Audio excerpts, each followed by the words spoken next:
Before I let you guys go, I did want to, tell you about what's been going on in social media and real life.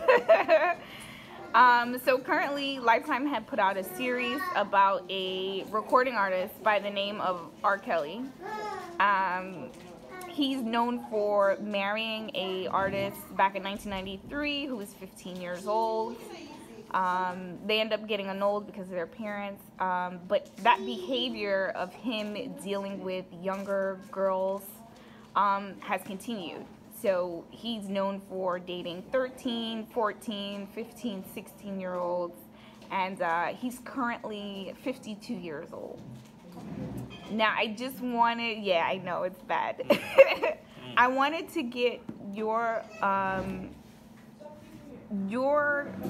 understanding of like how this is affecting the world, because right now a lot of people are defending him, and I wanted to know what you think is going on. Okay, so you just want me a general comment first, right? Right. So let's be very clear that I do not judge any human heart, but as a pastor, I can judge behavior. That's my job, that's my role. It is first of all very sad that this person, 52 years old, celebrity status, maybe very rich person, that he has used this position of power and status and charm, whether he did this as pressuring, coercive upon these young girls or not, I don't know, but the reason for one doing something does not justify something if it is sin. Pedophilia is wrong. When an adult forces a child, 9 or 10 or 11 or 12 or 13, into a sexual relationship, whether or not the child says, I want it. In other words, permission and lack of permission is irrelevant. The point is that a young child, 13 years old, a teenager, is not emotionally or psychologically or spiritually prepared for sexual intimacy. What our culture is doing is actually demoralizing our young people from an early age, and once we begin to do that, something else will be destroyed. The fabric that holds society together will be gone in no time at all. Sexual immorality is rampant. Now, why some people support him? Because some people basically want, those who support him, apparently, I don't know what they're doing, but in legitimizing that lifestyle, they're also justifying what they may be doing. When you're a servant of God, you do not justify sin. So that's my general take on that. If you want me to ask me specific questions, I'll be more than happy to answer that. Do you think that pedophilia is going to become a norm in our society? I hate to tell you the truth, but I must, yes. There was a time in the world when nobody thought that homosexuality would become so common. There was a time, thousands of years ago, homosexuality was practiced. We can go back to Greek culture, Roman culture, Egyptian culture. Most cultures in the world practice homosexuality. The difference today is we have legitimized it. So what is happening is that the moral barriers that God erected to preserve the integrity of the family, you know, the man-woman relationship, that family structure that God has made, Satan is now doing what? Creating a new culture that legitimizes that behavior. So what happens now, we are down a slippery slope. The moment the world legitimizes homosexuality and homosexual marriages, I had said for many years, and some of those people in my church who know this, that the next step would be the legitimization of pedophilia. Men who want to have their way with little girls. Where do you draw the line? At age 13, 12, 11, 10, 9, there'll be no line. In fact, there are some cultures, not to identify any specific culture, but as one who has traveled to many different cultures in the world, different nations, there are some cultures in which men are allowed to marry girls who are 6 or 7 years old. In fact, I will go further and tell you this. There are some cultures where men justify, rationalize on religious reasons, where they can molest a girl who is even months old. So we are looking at a very slippery, dangerous slope. But let's not misunderstand something here. The bottom line is that the devil hates the family. And God is the creator of the family. we are breaking down the barriers that God has erected. And as we break down the barriers, where do we stop?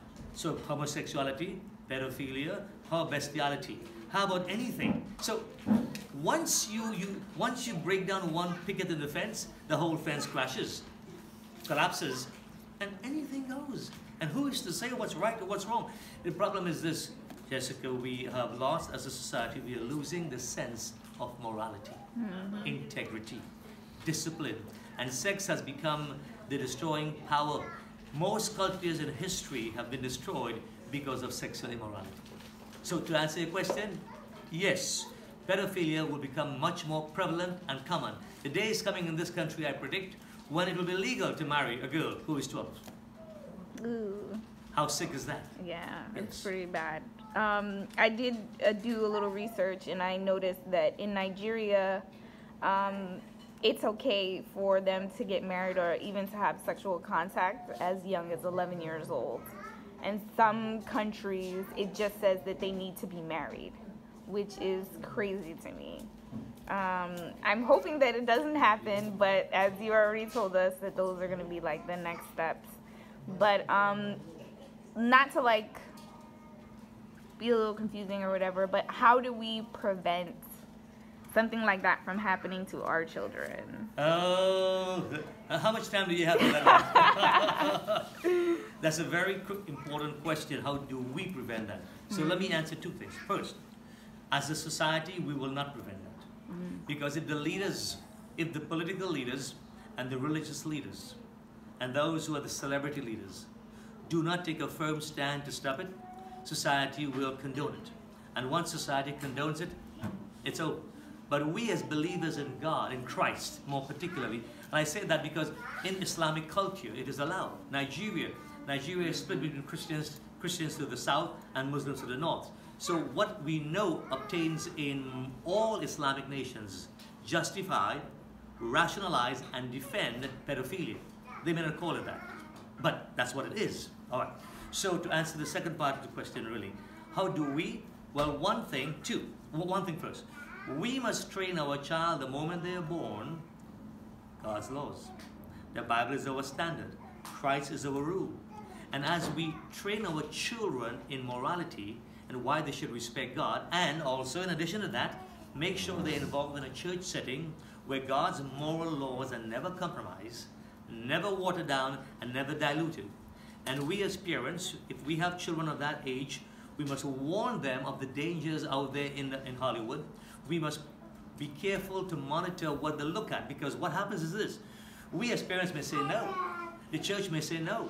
But then they're exposed to public media, social media, TV, Hollywood, and friends at school. But what happens in their minds? The young minds, which are not yet properly formed, because it takes a long time for the mind to develop mentally and emotionally, so the unformed minds are going to absorb that degenerate culture and believe it is right. So it is not an easy task. We are faced with a very formidable responsibility right now.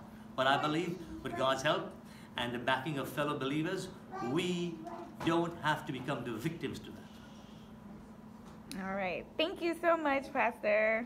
Okay. It was a pleasure. Thank you. It was great.